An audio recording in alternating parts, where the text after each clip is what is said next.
కేసరి గారు ఏం చెప్పేవారు తెలుసా? మీ పక్కన వాళ్ళు కనుక స్తుతించకుండా నాటకాలు ఆడుతూ ఉంటే ఏమి తెలియనట్టు ఏమి తెలియట్టు పెట్టుబడి. ఇక్కడ పాట ఏమో 1 2 3 4 శతకోటి వందనాలయ్యా. ఎంత స్పీడ్గా పోతా ఉందా? అదేంటో కొంతమంది అసలు ఈ 4 రోడ్ల సెంటర్లో దెమ్మలు ఉంటాయి చూడండి, అసలు కదిలి సావరే.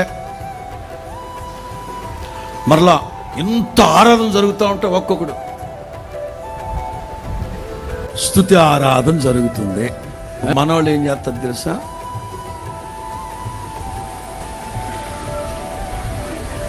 మైమర్చిపోవాలండి సన్నిధిలో. ఎంతమందికి ఉంది చెప్పండి ఈ వాక్యం?